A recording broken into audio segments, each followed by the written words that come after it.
What's up, everybody? Trinity here. Welcome back to the Second Street Marvel, where today I am going to be getting into a spoiler discussion about Ms. Marvel Episode 5, Time and Again, with my esteemed colleague Chillmonger. If you're not already subscribed to Chillmonger's channel, there is a link down in the description where you can go and do that, and make sure that you hit those notifications. You got to click the bell. The little thing drops down and you click the top bell that says all, so you get all notifications. If you're not already subscribed here, make sure you do so if you like what you're seeing in this video, and do the same thing with the bell. Give this video a thumbs up if you like it, give it a thumbs down if you don't. It's okay, you're not gonna hurt my feelings, but also make sure you share all of your thoughts and even your thoughts on our opinions of the show down in the comments section, as well as make sure that you share it out with all of your friends so they can come here and share their thoughts and opinions about maybe my terrible thoughts and opinions on episode 5 of Ms. Marvel. But without further ado, let's go ahead and bring on our guest. Ladies and gentlemen, let us welcome my esteemed colleague Chillmonger as we talk about Ms. Marvel episode 5. Chillmonger, how are you doing today? I'm doing absolutely good. That's right. I am Chillmonger. Some people just call me Chill because it's much more shorter and much less formal. But you can also hit me with the Mighty Chill. I also go by Dr. Jane Monger. Dr. Jane? Did you say Dr. Monger, Jane yeah. Monger? Oh, That's right. okay. Is there something to that I should be knowing? I'm just making fun of that scene from Love and Thunder. That's all. Fair enough. Fair enough. So we are here talking about Ms. Marvel episode 5, and we'll probably get into some of that Love and Thunder talk here a little bit later on. But what were your thoughts on episode 5 of Ms. Marvel? I thought that it began with a long flashback and a history lesson for all of you people. They wanted to they wanted to show you. It wasn't enough that they told you. Remember that second episode where right before the wedding, it was, what's her name? Taisha? Is that the name of Amir's wife? The fiance? They were chatting at home. So. They're like, every Pakistani family, they all have a partition story, and it's not good. And they kind of showed her, and I was like, saying that's exactly how you're supposed to get these messages in, because Taisha would be interested in hearing that story, and it was a great way to have that. This, unfortunately, in this episode, it wasn't enough for us to hear the story. We had to see it. And while it is a humanizing tale for Aisha immediately dies in Kamala's hands as soon as they link up with the story.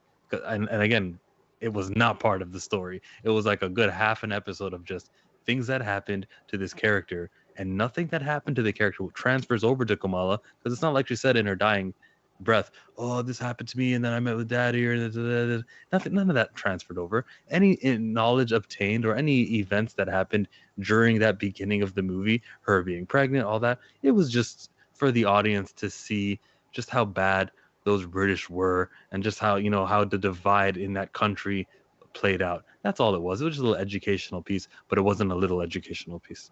It would took way too long from an episode, minutes that could have been gone to something that had to do with Kamala Khan. Yes, absolutely, and I agree with that. Like, I do think like in the beginning when they did some of that, like they started it off like one of those little kind of films like you see if you go to like Disneyland or something, and you're getting ready to get on the ride. Like I know like the Raiders of the Lost Ark, I think it's the Raiders of the Lost Ark, the Indiana Jones ride, they have like a little thing telling you, like a little black and white film with Salah on there telling you stuff and how to buckle in and the journey you're going on. And it felt very much like that, kind of a an old school, how would you say, like maybe vintage newsreel. Mm-hmm. And I do kind of feel the same way too. Like I like seeing some of that stuff, like the history stuff and everything in there. That's pretty cool. But as you're saying also, like in 6 episodes, I just don't feel we have enough time to keep doing this stuff repeatedly. We get it. We see the family. We see the culture, the religion, obviously It's some all of the there. history. Sorry, I interrupted you. Were you gonna speak more on that? No, that was pretty much it. Like they're kind of showing all this stuff. And it's like, does all of that need to be repeatedly shown or at length? That's the suffer. That's what they're okay. When you don't get enough of Pakistani families or any representation in media, the creators of this show felt like, well, we gotta do it. We gotta show them about what happened in our past. Other cultures don't do that. Like, let me compare it directly with Hawkeye, which had a holiday called what's that thing called on the 25th of December? It's got a name. It's got Santa, Jesus, Christmas. That Mhm. holiday. Did they ever stop to explain to us? Was this the fun one with Jesus? No, no, no. That's that. Yeah, that's Christmas, and Easter is the dull one with Jesus. They never had a line like that, like they did for Eid, for the Muslim holiday. They normalized Christmas. Like you're already supposed to know what that is. What would have been great for this show if they just normalized a lot of the themes that they were doing. Like I'm all for the authenticity of the family of people from this background. I want it to be displayed on our television sets in a manner that is not disrespectful or inaccurate. But I also want it displayed if it makes sense for it to be there, if it furthers the plot too, or if I don't know, if someone opens a fridge and the food in there isn't like ketchup, mustard, and hot dog wieners, and it's actually like traditionally from there. I mean, that would make sense to me. I'd be, oh, look, they found a way to kind of like infuse the culture in the show. They didn't do that. They dominated not only culture, but yes, religion also with this show to try to teach you and show like this is what families look like who are from South Asia. Yeah, we're doing the thing when it could have been minutes, could have been going to Kamala's superpowers. How about she's not so good at creating the shield, but she's getting better at it. And then we see her finally, in episode 5. Yes, I finally got to make the shield that protected my mom where she was in danger, and then she goes, "Oh, you were the light girl." Like, imagine if something like that happened. Instead, it was, "You're the light girl." She just Right. kind of pulled up on her. If you were thinking with the mindset of, "Oh, we're gonna make this reveal a big deal," because reveals are a big deal. It ended Iron Man #1. It was such an unprecedented thing. If you wanted to make it an impactful realization that Muniba sees her daughter using the light, and then she goes, "Oh, wait, all of the stories that my mom was telling was true." If you wanted to go for some sort of, I don't know, story, then you could have like focused a lot of the um, powers fighting and a lot of the time on that stuff rather than the 17-minute history lesson with Aisha who dies. Anyways, she dies. Right. Yeah, and one of the things I was kind of thinking when it comes to some of the stuff they're doing in the show, and like I feel like doing some of this, like they haven't really told somebody how to feel about it, but I also kind of feel like one of the things that they are kind of doing is maybe sharing their views about how would you say, like traditional values of their particular culture, and kind of saying how they don't like some of those traditional things, and some of those traditional values and things of the culture, the religion, and all of these kinds of things. And I feel like that in itself is kind of the message in where they are trying to say, hey, we've got this tradition, these cultures and things like that, but it's not really cool because because the patriarchy or anything like that.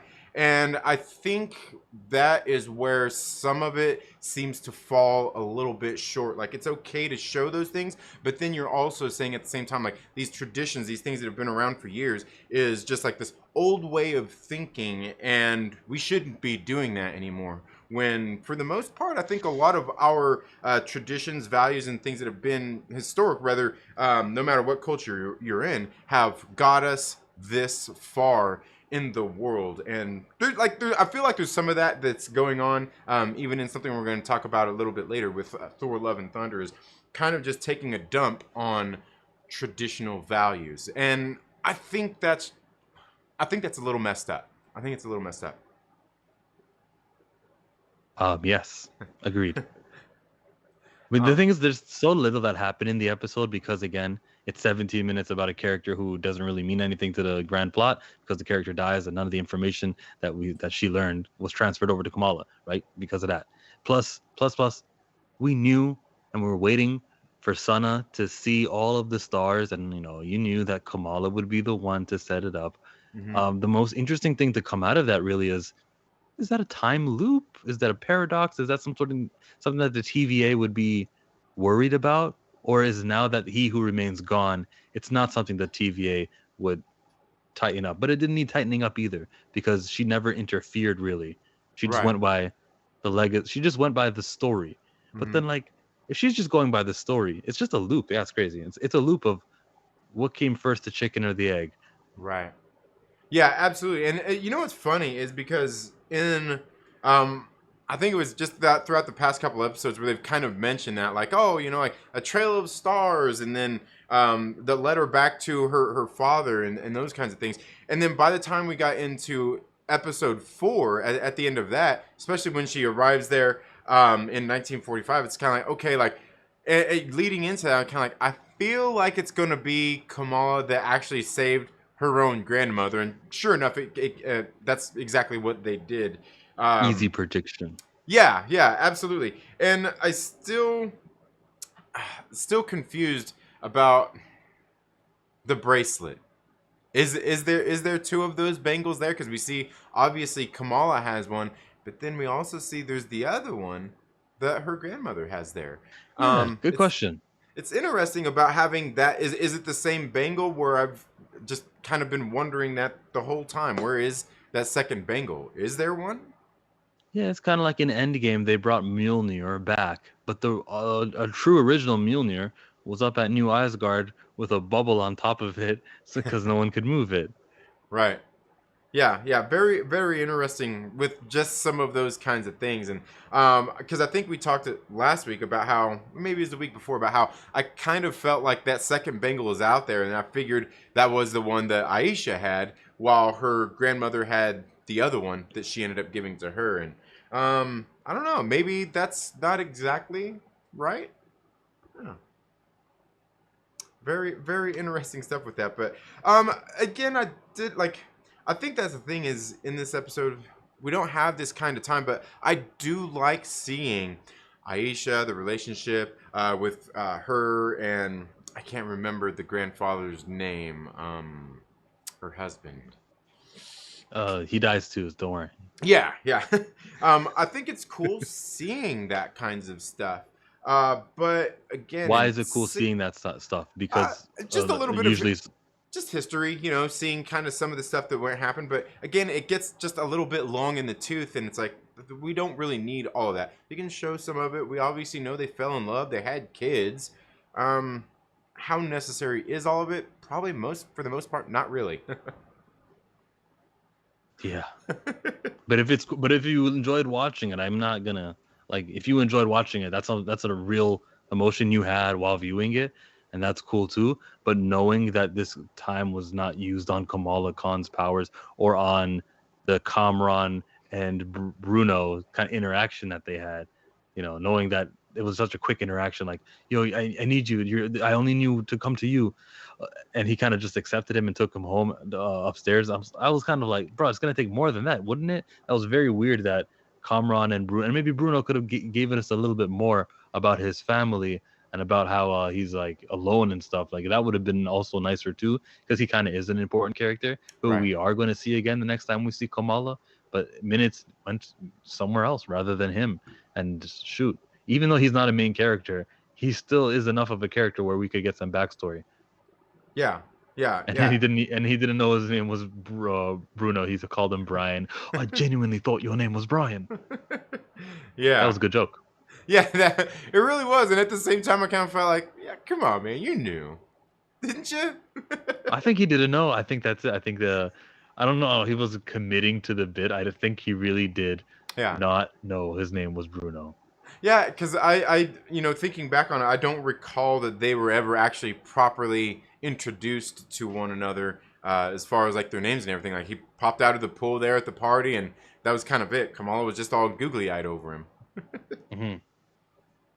So, and yeah, like I said, they spent so much time in this past and everything. It doesn't really feel like they gave us. It doesn't really feel like it led anywhere, and I think that's kind of one of the downfalls with a lot of these shows where they've had this kind of filler kind of stuff in there that, while is relevant in some sort of aspect for what we as the audience are viewing and seeing, I feel like there's just so much of it here that's not relevant to being needing to be No, in this story?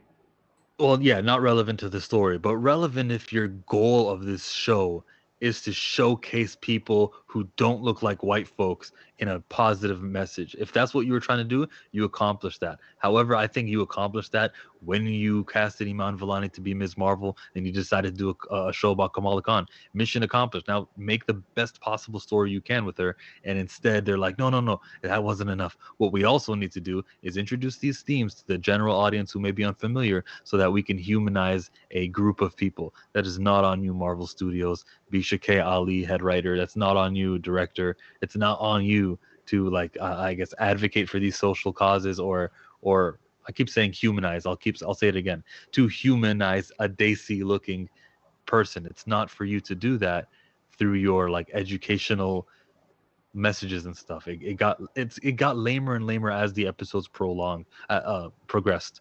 I think that I had somewhat of an issue when they were naming all of the cliques and the Illuminantes and stuff, but at least it looked visually fun and stuff. And I could let that one slide at least. It Mm-hmm. Yeah, it got vomitrocious by the time we got to this episode.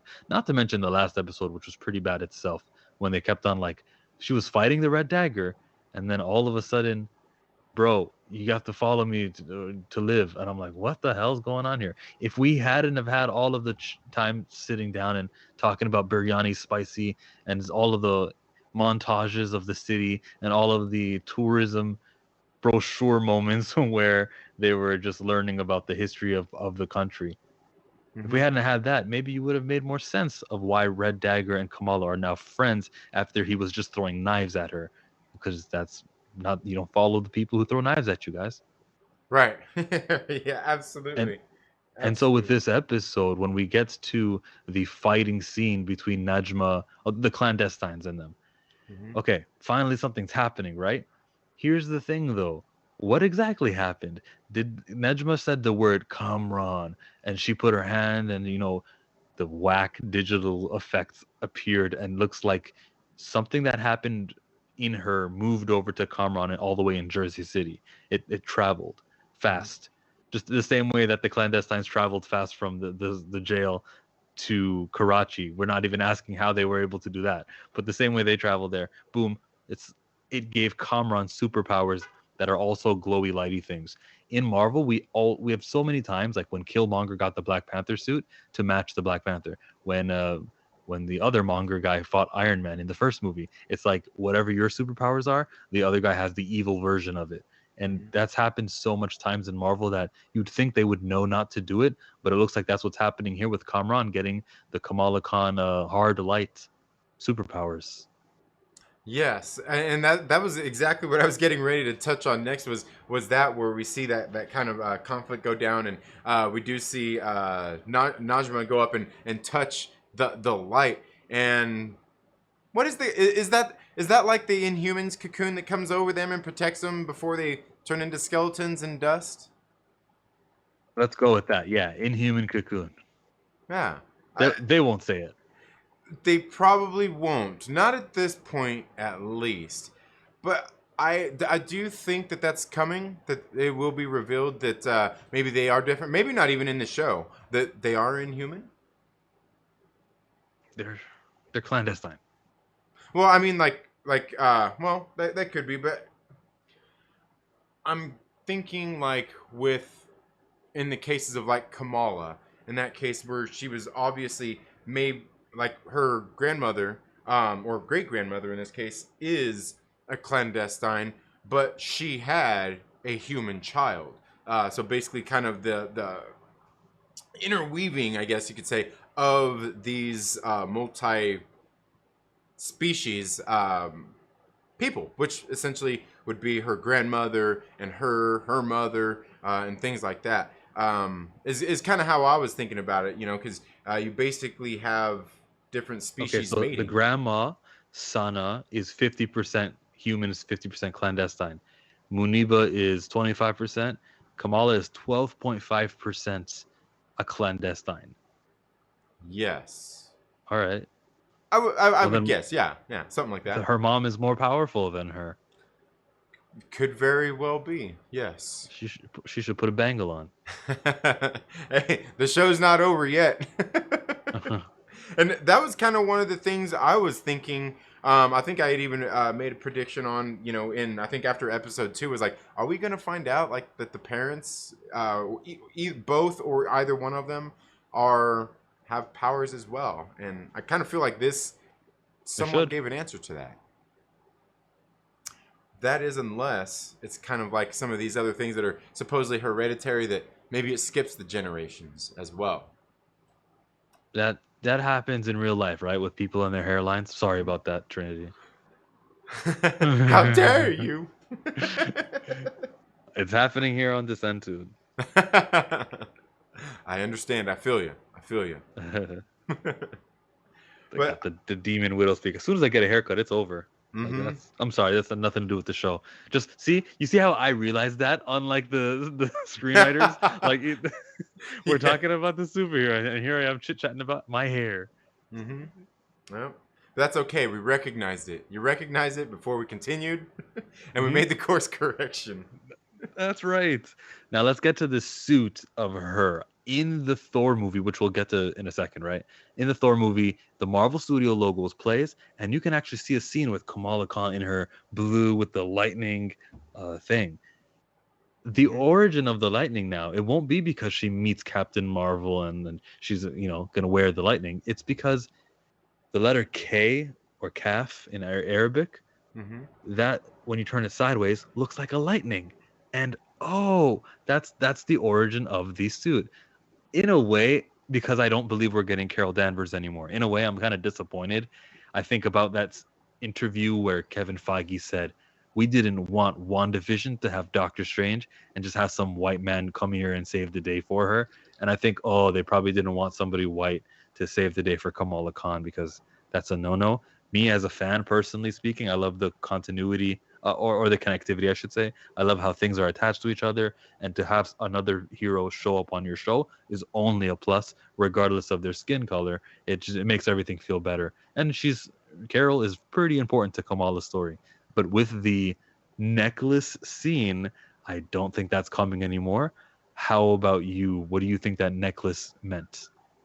Yeah, I mean, I was kind of thinking the same thing, like, because I don't really know like the origins of all that, but I do know that, like, obviously Carol Danvers, Ms. Marvel, had the same kind of lightning bolt on her suit before, and then you kind of see that later in once Kamala Khan actually came out as well, and again, stuff I don't really know about, but then seeing that where it was the broken necklace, it's kind of like, okay, so exactly how does that work then? And I did start to question that too. However, I do still think that Captain Marvel will show up, but maybe it's not going to be kind of like you're saying, where she shows up to save her necessarily. Maybe she actually shows up before, like maybe after the fight, or shows up in the fight, and maybe she doesn't actually even save Kamala. Maybe Kamala saves her, and maybe Oh, that's when they hug it out over taking the name.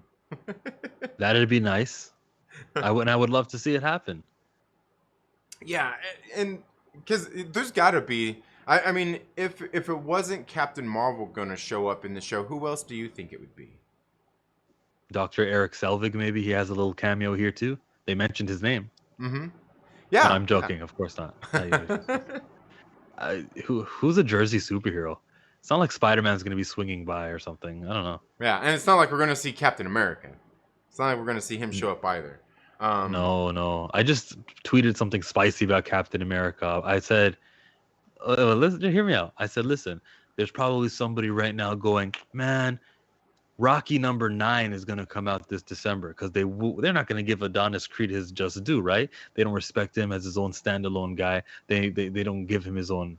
And I'm like, those guys are wrong, right? Those guys are just straight up not trying to give a black man his credit.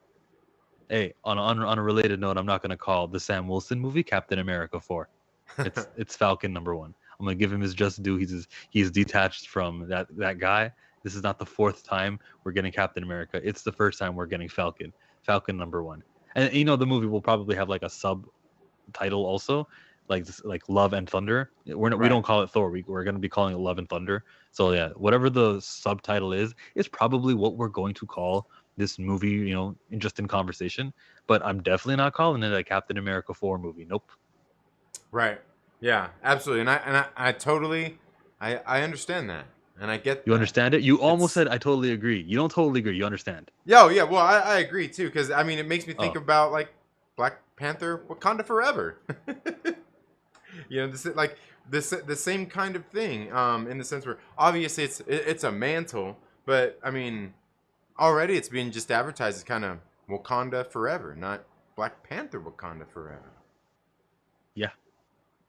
Hmm. Yeah, and I think there's certainly things that come out of that with how they say and market some of those things too. Like you're saying, Multiverse of Mayhem, No Way Home. How much do we really call these things by the actual character? Oh, you know who's bad? People who don't refer to Star Wars 1977 as New Hope. They said Star Wars. Star Wars. That's it. That's what it was called when I was a boy. That's what it's called now. Star Wars. That's me. I know. Yeah. It is. It is. It's Star Wars. Then there's Return of the Jedi, and there's yeah. That's how it is. That's what I go by anyway. I can't help it. I become a purist. I become one of those people. Chill. I like that T-shirt, by the way. The Moon Knight and Venom. Yes. I actually just picked this up yesterday. Picked this up yesterday at a. So it's a new shirt. So does Yeah. that have something to do with the Kamala Khan and her like spin-off with Venom and with Moon Knight? I don't think so. Oh, they just happened to do a Venom. Oh well, I guess black and white. Yeah. Yeah. It was made by just like I think a kid local here to the area. That's kind of Makes sense. been doing shirts. He actually had some vintage shirts there as well. I picked a couple up as well. But pretty nice. yeah, definitely. I seen it there and I was like, all right, cool. Like white shirts are hard because man, like it's easy to stain, man, and any little stain shows up. Oh my god. I'm not gonna do this, but I gotta do this. You see Venom's head right over there? See how shiny it is? Mm-hmm. All right, audience, did you see him turn his head down? You see how shiny his head is? Yes. Thumbs up the video for these jokes. I love that Trinity can take jokes like that. Yes, it's okay. I'm into self-deprecation. It's all right. Back to the show. The one thing that I didn't mention yet, though, with Kamran, is he evil or is he like totally okay? I don't get it. I'm not sure whether or not he's possessed or he'll still be himself. Right. Yeah, I was gonna say, and that's kind of how I felt too when he ended up showing up at Bruno's, and I'm kind of like, I feel like this is a situation where he's gonna come in like, hey, buddy, we're friends, Brian, and like let's hang out and chill, and we'll talk about Kamala until she gets home, and then as soon as she does, I'm gonna be on the rooftop dangling you over, by your shirt, ready to drop you to your death, unless Kamala agrees to do whatever it is I'm asking her to do and aid me in my being a villain. I kind of felt that's how it was, how it ended up. It seemed a little bit sinister, especially considering how we've kind of seen how Cameron is here in the show. Like, he doesn't seem completely innocent, but he also doesn't seem like he's kind of the antagonist either. But it felt like the implications that they were giving with the fact that part of like whatever powers his mother sent to him may have kind of taken over and persuaded him in that way. Maybe just like that little nudge that it took to make him be more villainous than they somewhat presented him as in the first place. Because he did seem, the whole time he seemed a little bit deceptive. So yeah, and where do you think that's going? Do you think he's going to end up being a villain in episode 6? Yes, and I believe he dies too because villains always die in Marvel. Yeah, unfortunately, man, and we need some of these villains to stay around, and especially because the ones that don't die end up becoming good guys. Like, which is something else. I guess that's kind of a different discussion. But I mean, the same thing happened with like Loki. He's all beloved now. Well, we talk about Thor. Gore's a good guy. Gore was just misunderstood, man. Yeah, some of the things some of those kinds of things are absolutely maddening to me, and I actually ranted about them on Friday night, and then again on my members only stream earlier today. Just some of these things that they're doing with the those kind of characters. Like, it's okay to be somewhat sympathetic to a villain, but because I mean, I think a lot of times you see, one of my biggest things is you see the right villain is the kind of guy that the difference between him and them and the good guys, the villains and the good guys, is the fact that is the things that they are willing to do to justify the means to their end. You know, like, they will do some heinous things to get what it is that they want, even if that aim, that thing that they want, is something that's noble, and you kind of like, dude, like, I get it, like, I would want that same thing, but I wouldn't go this route to do it, because at this point you're just harming others, you're putting others in harm's way, without any kind of regard to anybody else, only to your own aims. And you even see that in some of the situations, like in Multiverse of Madness, where Wanda is there doing her thing, and then all of a sudden her kids show up. You know, she's sitting there, they're crying, and her other version goes and hugs her kids, and it's kind of like, oh, hey, like, it's all good, like, we get it. I feel like they do that just a little too much, making some of these villains be more. It's not even sympathetic, because, like I said, a lot of the characters like that, we believe in them, and in their cause and what they're doing. We're just not willing to justify those means to that end for these characters. What we need for a villain is to just be detestable and very hated. For example, the Red Skull, what he was, nobody could jive with that. We have like a universally hated guy. Thanos, and while there are some people who did try to, oh, well, Thanos kind of has a point there. Nah, he was way wrong. Killmonger was too. We need villains who just have a universally hated message, understood to be wrong, cowardice, and don't give me no, oh, there's nuance in this villain, and that would kind of help us out. Also, having them survive, just be creative, man. Like, they could escape, they could run away. Villains run away, right? When their mission, yeah, I got you. When their mission fails, then I ran out of ways to solve this problem. I'm gonna skedaddle now. That's how they should be doing villains, just like the comic books do. The comics don't always kill their villains. They do it too much for my liking, but and then they return that, which sucks because death isn't finite, and death is like the ultimate sacrifice. So you belittle deaths by having people die, then return from death. And it happened a couple times in the Thor movie where we thought a couple of characters died but didn't. But the you got a light to change, eh? That's cool. Like when there's sunlight and yeah, that's nice. Yes. When I was just saying that villains should be kept alive and then use them again. Baron Zemo, he didn't die in the Civil War movie, and how happy were we to see him again in Falcon and Winter Soldier? Right. And I think that's kind of the thing, is like, I kind of felt like he did die a little, because by the time we see him in Falcon and Winter Soldier, he's just not the same. Like, he's not that. And I really like, depending on how they're going to do the Thunderbolts, I think that's something that's important for them to bring back, with regards to that. Like, villains do need to remain villains and bad guys for that reason. Like, kind of even the thing with, like, in the Loki series, they go and they basically make him a good guy, and it's like he's not a good guy. He's not exactly the worst evil villain, but he's very cynical. He's very mischievous. Yeah, exactly. That's the word I was searching for. Yeah, he's very mischievous in that sense, and he does things without care or regard to anybody else but himself.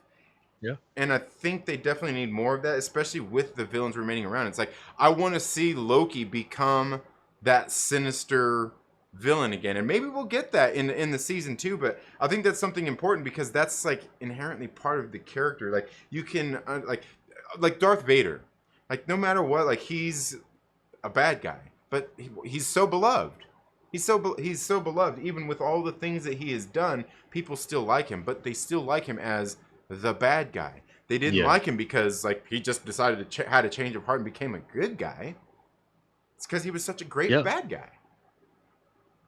And we definitely need to keep that. And I think, like you're saying, these villains are very important and integral to the stories, and really even the creation of some of the heroes. And I feel like that's why they do need to keep some of these characters as bad guys, not make the good guys look like they're doing something wrong, or that there's some sort of villain for something they did Ooh. or said. Like in the case of well. Uh, well, I don't know. Plenty of them. Like, you could take a look at, like, even Tony Stark. They try to make him look like he's bad or evil. You take a look at. So Tony Stark is not bad or evil. Well, that's depending on who you ask. With Carly Morgenthau and her Flag Smashers, they did try to kind of they've got some points over there, and so but actually the way Sam was breaking her down mentally was they got us back on his side. So yeah, that maybe wasn't a good example. That was one of the examples where maybe after one episode you thought something, but then Sam Wilson brought you back on his side. Right. Yeah. Yeah. Absolutely. And which is something that's so complicated when it comes to a character like this Sam Wilson in the Captain America, and the kind of the passing of that mantle, and something that definitely happened in the comics and is probably going to happen here in the films as well, is the fact. I mean, and kind of like you're saying, he's his own hero. He got his own thing.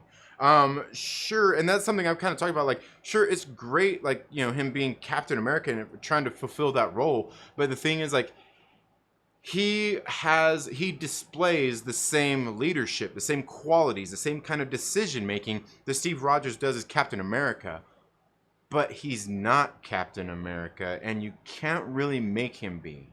And I think that's what is the cool thing about that, and why he shouldn't be Captain America for very long. Like I said, it's a cool thing to do, but then even he will start to, like he did in the comics, realize like this ain't for me. I'm my own dude. I'm my own character, and this is where I go. Yeah, he did. And then what happens next is Captain America's symbol of truth. He's back. No explanation of how he got there, but he's just wearing red, white, and blue again. So yeah, it's so stupid, man. It's so stupid. Right. I'm just venting for the sake of venting, man. The comic books right now. I remember how we were when we started YouTube and how we would read Marvel, and now we're like, why spend the money on this? Give me some Philadelphia. Right. Yes, absolutely. That's an independent comic by Rodney Barnes, who wrote Falcon and said Falcon is no longer going by Captain America. That guy wrote that. Absolutely. And I think that's something that even plays into the theme of like Love and Thunder as well, with those kinds of things. Like, it's these things that happen in these stories that just leaves me scratching my head at the end of the day, wondering exactly what they are trying to do and their intentions are with that stuff. Because, like I said, we're kind of, I know their intentions are. You're humanizing villains and making it seem like, hey, it's okay. Yeah, because somebody said the best villains are those you can understand where they're coming from, and then people just went with that. And I don't believe that's the case. The cowardly people who find shortcuts for their solutions, who choose themselves and pleasure over compassion and, like, I don't know, decency, those are the best villains because they're evil. They represent wrong. I don't really need to know. Well, he got shot when he was a youngster, so he's very wary of guns, and he had to learn how to do the guns. He's just a victim of his society, or I don't need that. No, just give me bad people. Right. Well, and that's kind of the thing with like Killmonger exactly, is the fact like you understand where he's coming from. You get his aim and everything, and then people want him to come back as Black Panther. Like, that makes no sense. Like, literally his thing was he was pissed off because Wakanda did nothing, and he shows up there to destroy Wakanda. Like, essentially everything they were about. He showed up to get rid of that. He didn't want that. And it's like, and then arm a bunch of people to get rid of all white folks for colonizing. Like, what? That's a lot of weapons you're gonna be giving out to people for no reason. Right. And that's the thing is, like, so, like, to me, like, if you bring this character back as like Black Panther's, like, that don't work out. Sure, he might have had some good points, and like he was on the right track of something, but again, the methodology of what you're doing, the ends don't justify what you're doing. doing here. Destroying Wakanda, destroying all your people. You want to abuse them and kill them and destroy your heritage and your country just because they chose not to get involved in everybody else's business. Like, it don't make sense. But I understand. Like I said, I understand. But like, no, that's bad. Yeah. So, coming out of episode 5, where do you think we will land in episode 6? Because it seems like they've got a lot of ground to cover in this last episode, which I think could actually work out depending on who they've got writing it. Along with, if I'm not mistaken, we're going to have our directors returning from episode number 1. So I got them back. There will probably be more doodles because there weren't that many on-screen effects during the latest 2 episodes with the new director. I don't remember her name, but she wasn't doing any others. So yeah, she didn't have too many doodles on her screen. Fine, they will. And except I expect more action. Yes. But like, how good can the action be? Every time she uses her powers, I, as the Ms. Marvel fan, cringe because that's not her superpowers. And so, yeah, it's kind of low expectations for me. I'm sure there's a lot of folks who are loving the show. Chillmonger is not. My expectations for it are just there will be a fight between her and Kamran. He will die. I hope she saves Bruno. I don't know if she'll kiss Bruno. Maybe they'll save that. But I hope that the show is. I hope it is received well enough for a season 2. And then in season 2, I hope that they don't get the same director they had for the last 2 episodes, and they get a director who, like, you know, and a screenwriter who want to look at this show like it's, what do you call it, a superhero show. Right. And that's kind of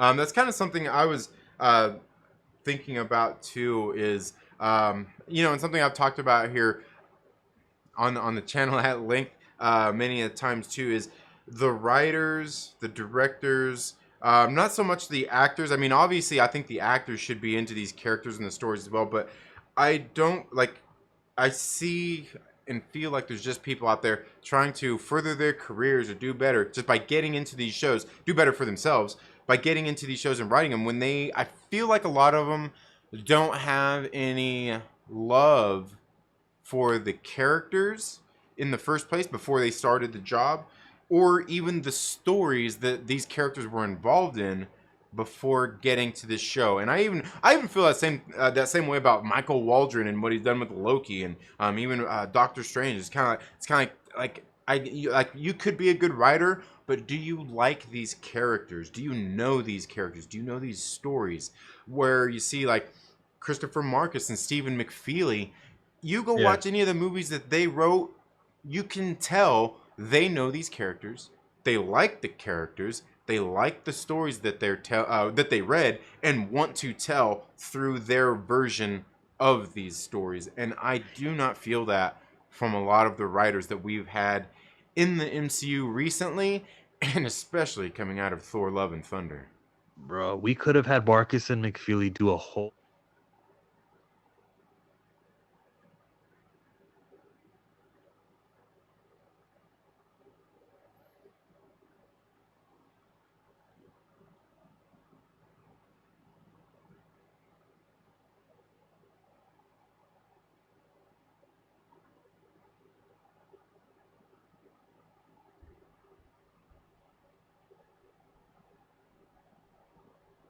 Yes, and especially because like you said, like the COVID break and everything, we had time. There was time there to get all these things hammered out and nailed down during all this time. I mean, they didn't have to come up with what do we got, like 12 productions in a little over a year. You could have took a little bit of time on them and spent, and even in production, I think they could have just spent a little more time on that stuff before bringing these to the small screen, because I do feel like a lot of these shows and things have been a little bit incomplete in that sense.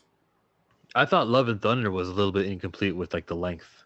Wait, why am I talking about that? Are we done with Ms. Marvel? Are we gonna do a separate video for Love and Thunder? I mean, I guess we could maybe we should, just so it don't get us too confused here. But I Well, would say so maybe that's your my thought Kamala probably prediction. applies here. Yeah. My Kamala prediction is that Carol Danvers will not appear. She will be wearing the suit that we saw in the Marvel Studios promo for Love and Thunder, intro for Love and Thunder, and she fights Kamran and kills him. Hmm. Yeah, I think that's a pretty good. I think that's a pretty good guess at what's going to happen in the last episode, because that's really all we've been given, because the DODC isn't going to be the main bad guys. I mean, unless we find out that one of the agents is a Skrull and maybe the other one's part of the Kree, you know, the sleeper cells and all that stuff. I mean, even if they make that reveal, they're still not the villain of the show. Obviously, we've seen I